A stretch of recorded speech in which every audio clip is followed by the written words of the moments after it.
April 8, 1943, 27,000 feet above Compiègne, France. The oxygen mask couldn't hide Oberleutnant Rolf Hermichen's smirk as he watched the ungainly silhouettes climbing laboriously toward his formation through the crystal-clear canopy of his Focke-Wulf 190A5. The veteran ace of Jagdgeschwader 26 studied the American fighters making their combat debut over occupied Europe. "The Americans have sent us flying milk bottles," he transmitted to his wingman, unable to suppress his laughter at the sight of the massive Republic P-47 Thunderbolts struggling for altitude. Below them, 16 P-47C Thunderbolts of the 4th Fighter Group lumbered upward in tight formation, their 2,000 horsepower Pratt and Whitney R-2800 double Wasp engines straining against their 7-ton weight. To German pilots accustomed to the sleek Spitfires and nimble Soviet fighters, these corpulent American machines appeared almost comical. Barrel-shaped fuselages topped with greenhouse canopies, wings that seemed too small for their massive bodies, propellers that dwarfed anything in the Luftwaffe inventory. What Hermichen didn't know, what none of the German pilots circling like wolves above could have imagined, was that they were witnessing the arrival of the weapon that would systematically destroy the Luftwaffe's fighter arm. Within 18 months, these flying milk bottles would transform from objects of derision into instruments of terror. Their 850 caliber Browning machine guns becoming the most feared sound in German skies. The mathematics of destruction were already loaded in those broad wings. 3,400 rounds of ammunition, a combined rate of fire of 6,000 rounds per minute. Enough concentrated firepower to saw a Messerschmitt in half in less than 2 seconds.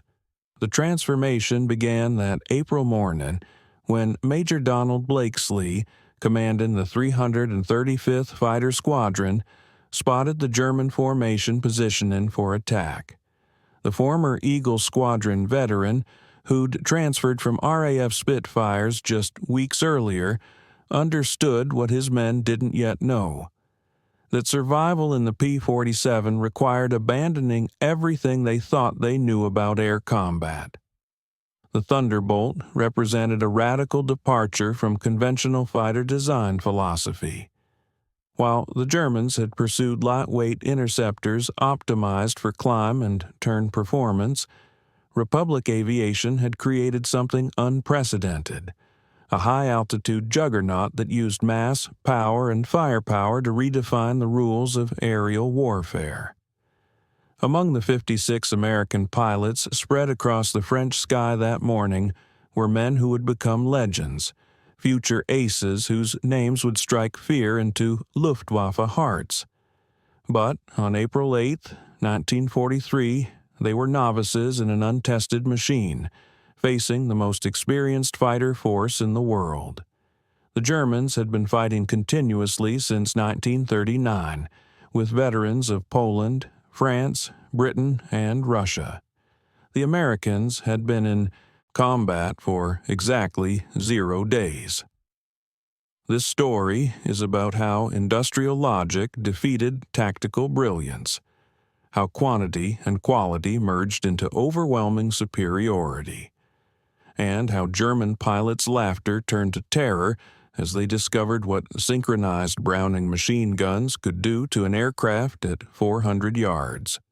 The Republic P-47 Thunderbolt had emerged from a June 1940 panic.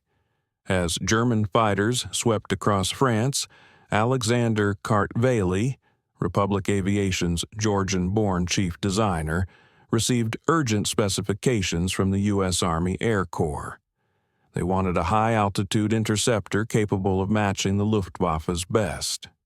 What Kartveli designed instead was a monster that redefined the possible. "It will be a dinosaur," Kartveli admitted to his design team, "but it will be a dinosaur with good proportions."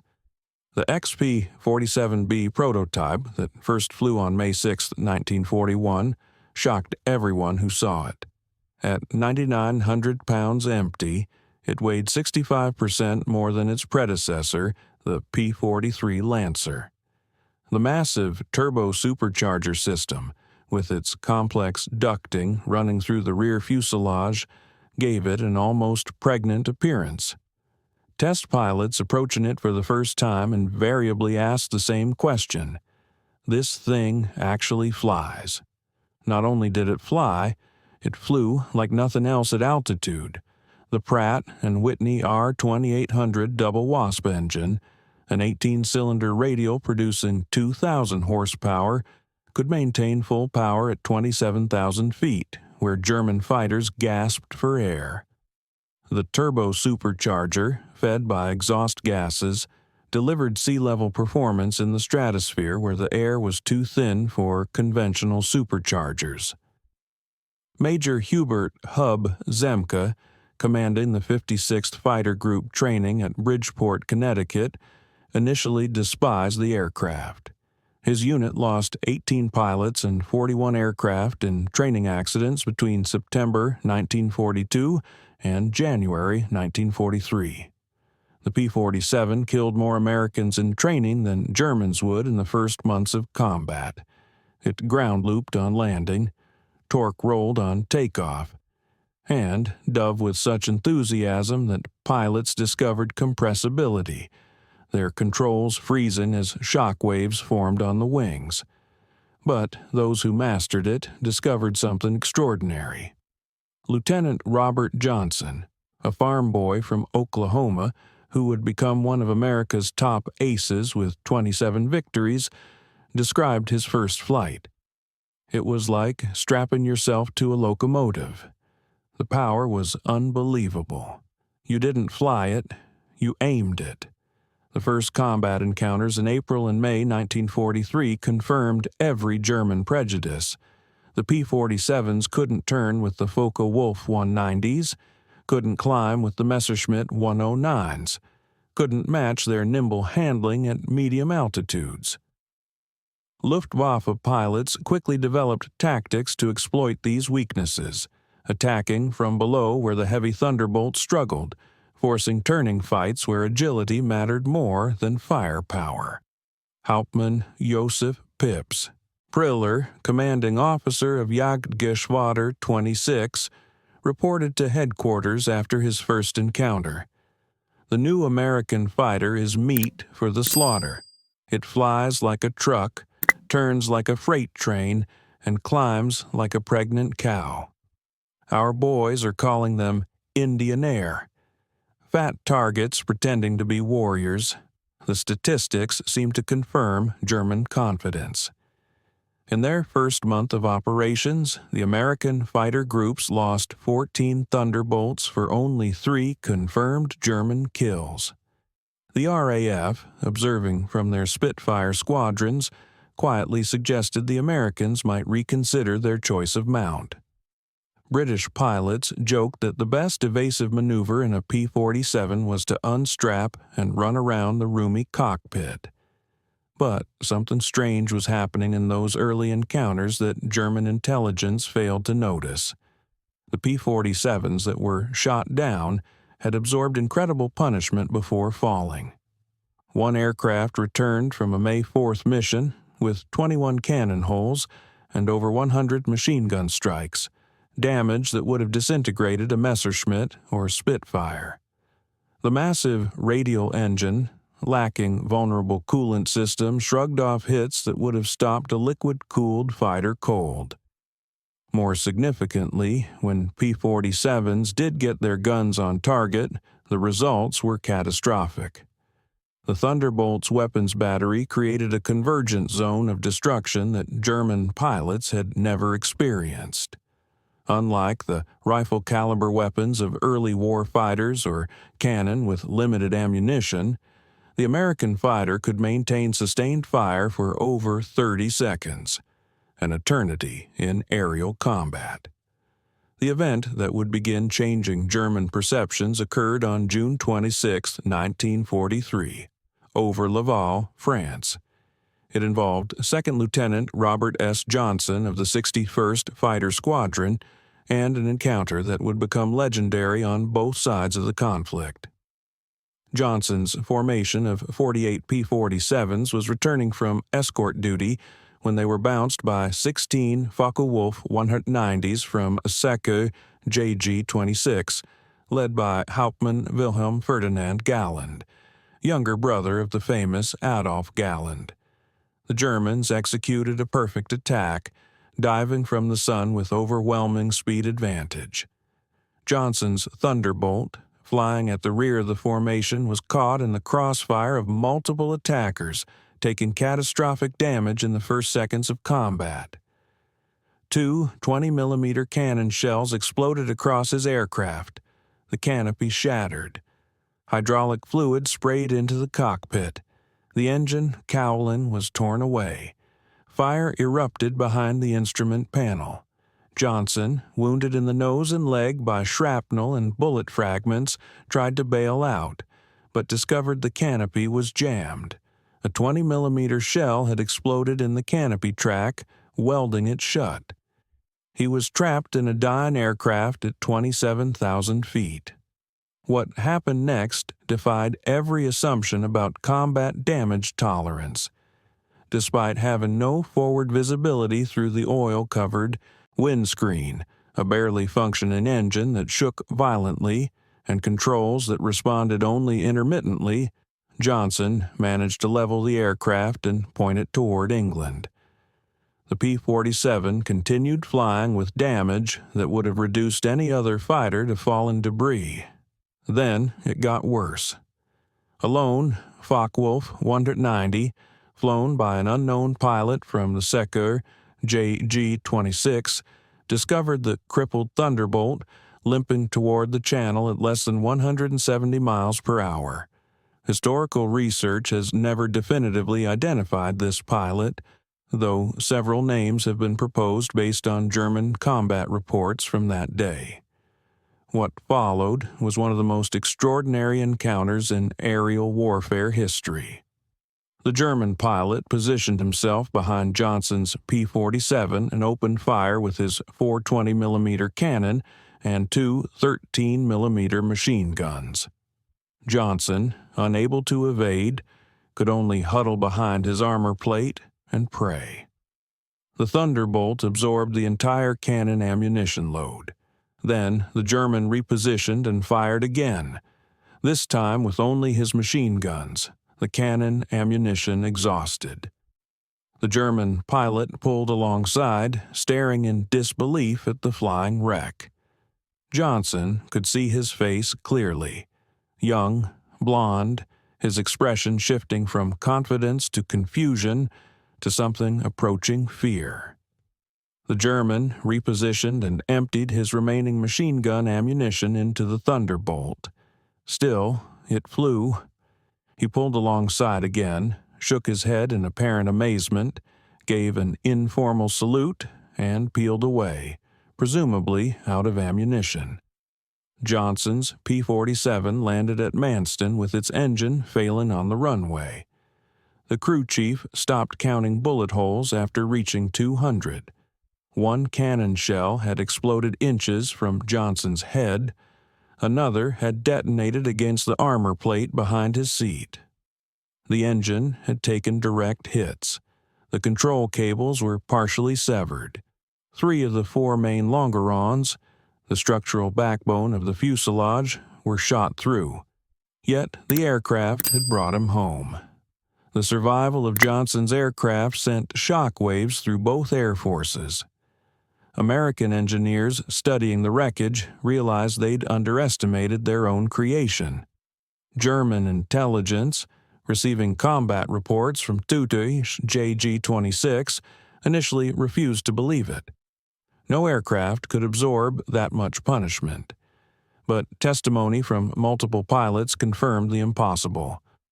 The Thunderbolt had taken everything the Luftwaffe's best fighter could deliver and survived. By July 1943, American pilots were learning to exploit the P-47's true strengths. Lieutenant Colonel Hubert Zemke, the 56th Fighter Group commander, had discovered the secret through brutal trial and error. Don't turn with them.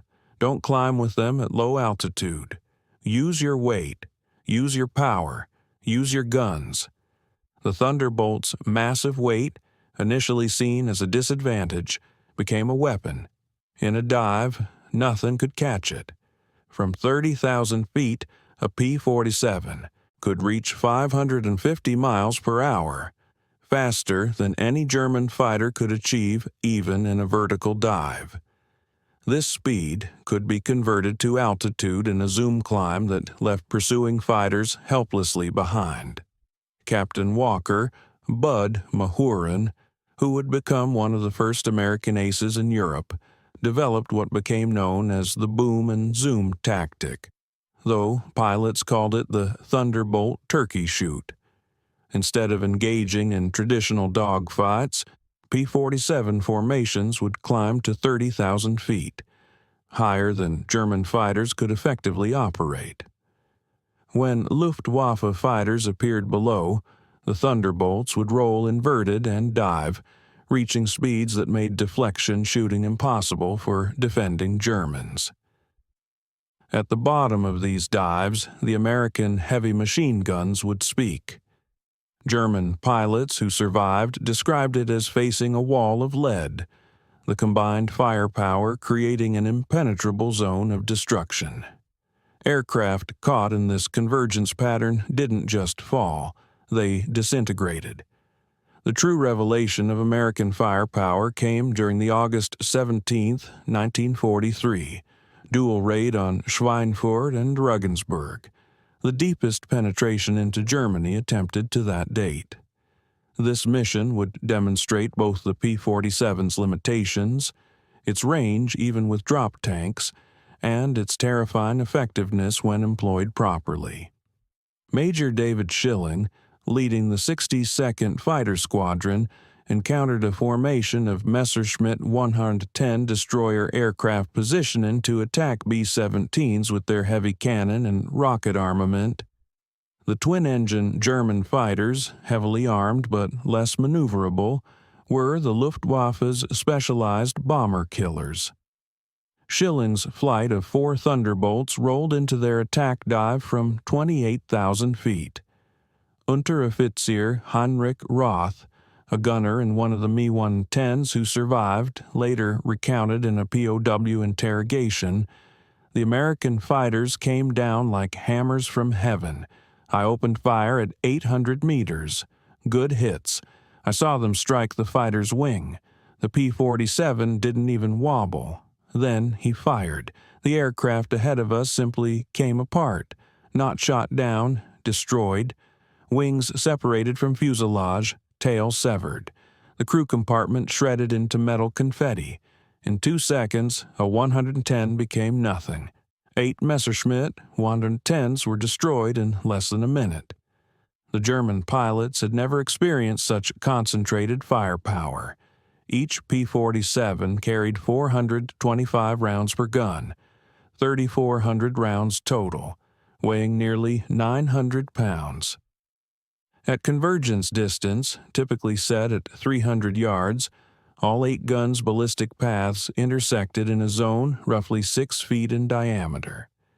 Anything in that zone faced 100 half-inch projectiles per second, each traveling at 2,900 feet per second. The ammunition itself was a revelation of American industrial capacity. While German fighters struggled with limited cannon ammunition, typically 120 to 200 rounds for a 20-millimeter weapon, American pilots could maintain fire for over half a minute. The standard combat load mixed armor-piercing incendiary, armor-piercing incendiary tracer, and standard ball ammunition in patterns designed to both destroy and ignite. Lieutenant Colonel Francis "Gabby" Gabreski, who would become the top American ace in Europe with 28 victories, described the effect. "When you hit them with all 8, they don't just go down, they explode. I saw 109 literally cut in half. the tail falling one way, the nose and wings another. The pilot never knew what hit him. By September 1943, the Luftwaffe was discovering another horrifying reality about the P-47. Its performance improved dramatically with altitude while German fighters suffered. The turbo-supercharged double-wasp engine maintained its rated power output up to 30,000 feet. German fighters, relying on single-stage or two-stage mechanical superchargers, saw their performance degrade significantly above 25,000 feet. Oberleutnant Hans Philipp, one of Germany's most successful aces with 206 victories, encountered this reality fatally on October 8, 1943, leading Jagdgeschwader 1 against a B-17 formation at 28,000 feet over Bremen. Philipp found his Focke-Wulf 190A6 sluggish and unresponsive in the thin air. The BMW 801 engine, powerful at medium altitudes, was gasping for oxygen nearly 6 miles above the Earth. When P-47s of the 56th Fighter Group dove on his formation from 32,000 feet, the German fighters were sitting ducks. Robert Johnson, now an experienced combat pilot on his way to ace status, was flying at 31,000 feet when he spotted Philipp's distinctive Focke-Wulf with its elaborate nose art. Johnson's combat report was clinical. Opened fire at 300 yards, 30-degree deflection. Observed strikes along entire fuselage. Enemy aircraft exploded. No parachute observed. Philipp's death sent shock waves through the Luftwaffe. If one of their best, a man who'd survived over 500 combat missions on both eastern and western fronts, couldn't survive against the Thunderbolts, what chance did average pilots have? The German High Command ordered an immediate investigation into the P-47's capabilities. The report, delivered to Reichsmarschall Hermann Göring in November 1943, was sobering. The Thunderbolt's service ceiling exceeded 42,000 feet, higher than any German fighter could reach. Its dive speed approached the sound barrier. Its armor included a 3/8-inch steel plate behind the pilot, half-inch bulletproof glass windscreen, and armored deflection plates around the engine. Most disturbingly, its rugged construction allowed it to absorb damage that would destroy 3 conventional fighters, and still return home. In January 1944, a new variant of the P-47 began arriving in England that would complete the transformation from laughingstock to nightmare. The P-47D-22 featured a Hamilton standard hydromatic propeller with paddle blades, 13 feet in diameter with broad chord blades that bit into the air like massive oars. The improvement in climb rate was immediate and dramatic. Where earlier Thunderbolts had climbed at an anemic 2,200 feet per minute at sea level, the paddle blade variants could achieve 3,000 feet per minute, matching or exceeding German fighters at most altitudes. The massive propeller also improved acceleration, allowing P-47s to build energy faster in level flight. Hauptmann Heinz Knocke of Jagdgeschwader 11, a veteran with over 200 combat missions, encountered the new variants in February 1944 during a bomber interception near Hanover. He wrote in his combat diary, "The fat American fighters have learned to climb. We bounced a formation near Hanover, expecting our usual advantage. They turned into us and climbed with us. When we tried to disengage, they followed us up to 30,000 feet. Schmidt was caught and blown apart. Nothing left but smoke and fragments. These are not the same machines we laughed at last year. The paddle blade propeller did more than improve performance. It changed the sound of the Thunderbolt.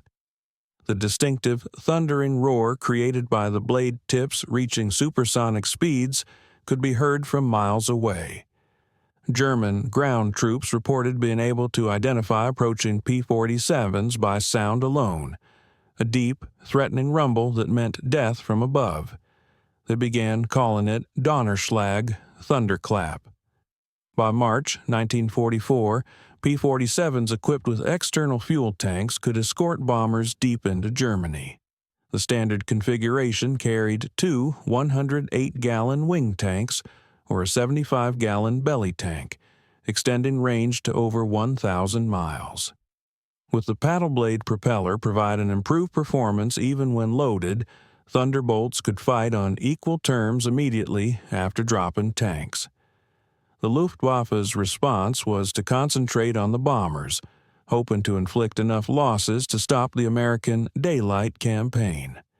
But this required flying through the P-47 escort screen, an increasingly suicidal proposition. German pilots developed a grudging respect that bordered on fear for the big American fighters.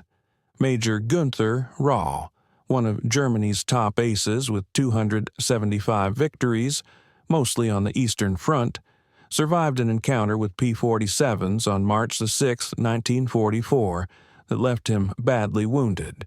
He later recalled in a post-war interview, "We saw them above us, fat silhouettes against the sun. Someone laughed and said, 'Here come the flying pigs.' Nobody was laughing 30 seconds later. They came down like an avalanche, faster than we could react. The first pass destroyed 3 of our fighters. Just gone. Transformed into burning debris. Their guns didn't fire in bursts like ours. They poured out solid streams of fire. Getting caught in that stream meant instant death. The escort missions revealed another P-47 advantage: endurance. While German fighters operated at maximum power settings that consumed fuel rapidly, the big American radials could cruise efficiently at high altitude. Thunderbolts could remain with the bombers for hours, rotate in top cover while maintaining enough fuel for combat and return. As more P-51 Mustangs arrived to take over long-range escort duties in spring 1944, P-47 units increasingly focused on ground attack, a role that would make them the most feared aircraft in the German arsenal. The transition began in earnest in April 1944 as the Allies prepared for the invasion of France. The Thunderbolt's heavy machine gun battery proved equally effective against ground targets. The standard armor-piercing incendiary ammunition could penetrate the top armor of most German vehicles, while the sheer volume of fire could destroy soft targets in seconds. A 2-second burst put 160 half-inch projectiles into a target area the size of a truck. But it was the addition of bombs and rockets that transformed the P-47 into a true multi-role monster. The D-25 variant could carry 2 1,000-pound bombs under the wings and a 500-pounder under the fuselage, a bomb load equal to early war medium bombers. Later variants added zero-length rocket stubs for 10 5-inch high-velocity aircraft rockets, HVARs, each equivalent to a 105mm artillery shell. Oberst Hans von Luck, commanding the 125th Panzer Grenadier Regiment during the Normandy campaign, experienced P-47 ground attacks firsthand. They came in low, so low you could see the pilots' faces. The sound was terrifying. Engines roaring, rockets screaming. Then the hammer of those heavy machine guns. A column of our trucks simply ceased to exist. 20 vehicles transformed into burning wreckage in one pass. The psychological effect on the men was devastating. They called them Yabos, fighter bombers. But these were something beyond that. They were flying artillery with the accuracy of snipers. On June 6, 1944, the Luftwaffe discovered how completely the balance of power had shifted. Over 500 P-47s provided air cover for the invasion, creating an impenetrable umbrella over the beaches. German fighters attempting to reach the landing zones were massacred. Oberleutnant Wolfgang Fischer of Jagdgeschwader II, one of only 3 German pilots to reach the beaches that day, reported the sky belonged to the Americans.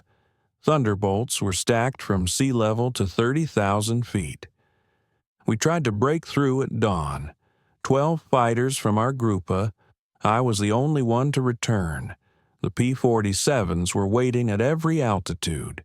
You couldn't climb over them, couldn't dive under them. Their guns turned our fighters into aluminum rain. In the weeks following D-Day, P-47s systematically destroyed German movement in daylight. The statistics were staggering. In June alone, 9th Air Force Thunderbolts claimed 651 locomotives, 3,847 trucks, 512 tanks and armored vehicles, and 4,553 horse-drawn vehicles destroyed.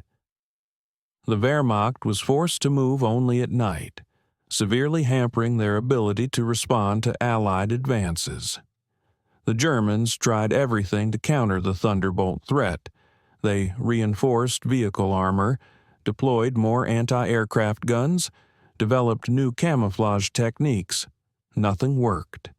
The P-47's combination of speed, armor, and firepower made them nearly unstoppable. Even the feared 88mm flak guns struggled to track the fast-moving fighters at low altitude. While devastating Europe, the P-47 was simultaneously proving its worth in the Pacific theater. The 348th Fighter Group, operating from New Guinea, discovered that the Thunderbolt's qualities were perfectly suited to the vast distances and harsh conditions of the Pacific War. Colonel Neil Kirby, commanding the 348th, developed tactics specifically for the Pacific. On October 11, 1943, Kirby led 4 P-47s against 40 Japanese aircraft over Wewak, shooting down 6 enemy planes himself in a single mission, earning him the Medal of Honor. The Japanese, accustomed to fighting nimble but fragile American fighters, were unprepared for the P-47's combination of firepower and durability. Japanese ace Saburo Sakai, who encountered P-47s over New Guinea, later wrote, "We called them monsters. Our 20mm cannon, which could destroy a P-40 with a few hits, seemed to have no effect. I put dozens of rounds into one Thunderbolt and watched it fly away. Their return fire was terrifying. Streams of heavy bullets that tore aircraft apart. The P-47N, developed specifically for the Pacific, featured increased fuel capacity with wet wings holding 93 gallons each, extending range to 2,350 miles. This variant would escort B-29s to Japan, proving that the short-legged fighter of 1943 had evolved into a true long-range weapon. Perhaps the ultimate vindication of the P-47's evolution came in its encounters with German jet fighters. The Messerschmitt Me-262, with its 540-mile-per-hour top speed, should have been untouchable by propeller-driven fighters. But Thunderbolt pilots discovered they could catch jets in 2 situations, during takeoff and landing when jets were most vulnerable, and in high-speed dives from altitude. On November 27, 1944, Lieutenant Colonel John C. Meyer of the 352nd Fighter Group became one of the first pilots to shoot down an Me-262 with a P-47. Diving from 28,000 feet, Meyer's Thunderbolt reached speeds approaching 500 miles per hour, fast enough to catch the jet in level flight. The jet pilot, confident in his speed advantage, never saw the diving P-47 until Meyer's guns opened up at 400 yards. Meyer's combat report noted the enemy aircraft disintegrated under fire. Large pieces, including both engines, separated from the fuselage. The pilot did not escape. The concentrated fire of 8 50-caliber guns proved more effective than we anticipated against jet aircraft. By early 1945, specialized P-47M variants were deployed specifically to counter German jets and V-1 flying bombs. With water methanol injection boosting power to 2,800 horsepower and refined aerodynamics, these ultimate Thunderbolts could reach 470 miles per hour in level flight at 30,000 feet, fast enough to intercept even jets under certain conditions. Major George Bostwick, commanding the 63rd Fighter Squadron equipped with P-47Ms, shot down 2 Me-262s in March 1945. His tactical report emphasized firepower over speed. The jets are faster, but they can't turn and they can't take punishment. One good burst from our battery, and they come apart like they're made of paper. They have to slow down to attack bombers. That's when we get them.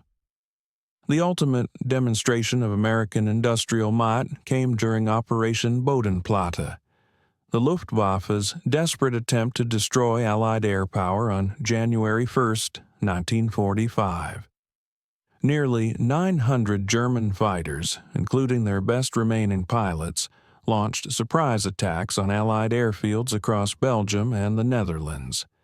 At Y-34 Airfield near Metz, home to the 365th Fighter Group's P-47s, the attack initially succeeded. German fighters destroyed 22 Thunderbolts on the ground along with several other aircraft. A captured German pilot brought to the command post pointed at the burning aircraft and taunted, "What do you think of that?" Major George Brooken's response became legendary throughout the 9th Air Force. He pointed to the flight line where ground crews were already pushing damaged aircraft aside and preparing hard stands for replacements. "By tomorrow, we'll have 40 new ones. How long will it take you to replace your pilots?" The German pilot's smirk disappeared. Within 48 hours, factory-fresh P-47D-40s filled the flight line, flown in from depots in England. The Luftwaffe lost 271 aircraft and 213 pilots in Bodenplatte, including many irreplaceable instructors and squadron leaders. These losses they could never replace. The Americans lost 134 aircraft total across all attacked airfields, all replaced within a week. The numbers told the story of inevitable defeat. Republic Aviation produced 15,683 P-47s during the war, more than any other American fighter. At peak production, the Farmingdale factory on Long Island completed 1 Thunderbolt every hour around the clock. The Evansville plant in Indiana, built from empty farmland in 1942, was producing 500 aircraft per month by 1944. Each P-47D required 65,000 individual parts, 8 miles of electrical wiring, 2,000 pounds of aluminum, and 300 pounds of rubber. The engine alone contained 2,400 individual components machined to tolerances of thousandths of an inch. Yet American workers, many of them women who'd never seen an aircraft before Pearl Harbor, assembled these complex machines with precision that exceeded peacetime standards. The ammunition production was equally staggering. Each P-47 sortie required 3,400 rounds of 50 caliber ammunition. With hundreds of Thunderbolts flying daily missions, ammunition consumption exceeded 10 million rounds per month by mid-1944. The Lake City Arsenal in Missouri, one of several ammunition plants, produced 30 million rounds monthly. Each cartridge was manufactured to tolerances measured in 10,000ths of an inch, ensuring reliable feeding through the synchronized gun mechanisms. The fuel consumption was enormous. Each Thunderbolt burned 100 gallons per hour in normal flight, up to 300 gallons in combat with water injection engaged. The 9th Air Force alone consumed over 25 million gallons of aviation fuel monthly by late 1944, all of it shipped across the Atlantic in tankers that were themselves products of American mass production. Even more impressive than aircraft production was pilot training. By 1944, the United States was graduating 30,000 pilots annually from advanced training, more than Germany had trained in the entire war. Each P-47 pilot received a minimum of 400 hours of flight training before entering combat, including 100 hours in advanced fighters. German pilots, by contrast, were entering combat with less than 100 hours total time by war's end. The quality showed in combat. American pilots arrived in Europe trained in formation flying, instrument navigation, gunnery, and tactics. They'd practiced against captured German aircraft, understanding their enemy's capabilities and limitations.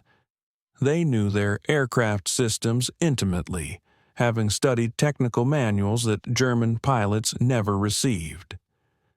Lieutenant Eugene Roberts, arriving in England in September 1944, exemplified the American training advantage. I had 420 hours in my logbook, including 75 hours in the P-47. I'd fired at towed targets, practiced deflection shooting, studied gun camera film from actual combat. My first mission, I knew exactly what to do. The German pilot I faced couldn't have had half my experience. It wasn't even a fair fight. In March 1945, Oberstleutnant Josef Priller, the same pilot who'd mocked the P-47s as pregnant cows 2 years earlier, was interviewed by German propaganda officials seeking to boost morale. His statement, deemed too demoralizing for publication, revealed the complete transformation in German attitudes. The Thunderbolt is the best fighter bomber ever built. Its firepower is unprecedented. Weapons that never jam, never overheat, never run out of ammunition in normal combat. It carries bombs like a medium bomber, fires rockets like artillery, and fights like a fighter when needed. But beyond the machine is what it represents. Unlimited American production. They lose 10, they build 20. We lose 1, it's gone forever. Their pilots arrive better trained than our instructors. They have fuel for training, ammunition for practice, spare parts for everything. We have nothing but courage, and courage without resources is just delayed defeat. We laughed at them in 1943. We're not laughing now. When you hear those guns, you know death has come calling. The sound haunts us. Mechanical, precise, unstoppable. Like everything American, it's about overwhelming material superiority. They didn't beat us through better tactics or braver pilots. They buried us under an avalanche of steel and lead. By April 1945, the Luftwaffe existed largely on paper. Fuel shortages grounded most aircraft. Experienced pilots were dead or captured. Airfields were cratered ruins. But even with aircraft and fuel, German pilots faced an impossible equation. Attacking meant facing P-47 formations that owned every altitude from ground level to 40,000 feet. Feldwebel Klaus Bretschneider, one of the last German pilots trained in 1945, flew exactly one combat mission before the war ended. His encounter with P-47s over Leipzig lasted 12 seconds. I saw them diving from above, 4 Thunderbolts in perfect formation. I tried to turn, but they were too fast. The leader fired from 500 meters. My aircraft shook like it was hit by sledgehammers. The engine exploded. The wing separated. I barely escaped. In the parachute, I watched them destroy my entire staffel. 6 fighters gone in under a minute. The sky rained burning aluminum and bodies. The psychological impact was complete. German pilots developed what medical officers called Jabo fever, physical symptoms of stress appearing when Thunderbolts were reported in the area. Veterans who'd faced Spitfires and Hurricanes without fear became physically ill before missions against P-47s. The distinctive thunder of approaching Thunderbolts caused panic among ground troops who knew that survival meant finding cover immediately. The final statistics of P-47 operations defied comprehension. In Europe, 3,752 German aircraft destroyed in aerial combat, 3,315 aircraft destroyed on the ground, 86,000 railway cars destroyed, 9,000 locomotives destroyed, 6,000 armored fighting vehicles destroyed, 68,000 trucks destroyed, 60,000 horse-drawn vehicles destroyed. In the Pacific, 697 Japanese aircraft destroyed in aerial combat, 150 aircraft destroyed on the ground, 1,500 vehicles destroyed, 150 locomotives destroyed, countless barges, ships, and installations. The 9th Air Force alone, primarily equipped with P-47s,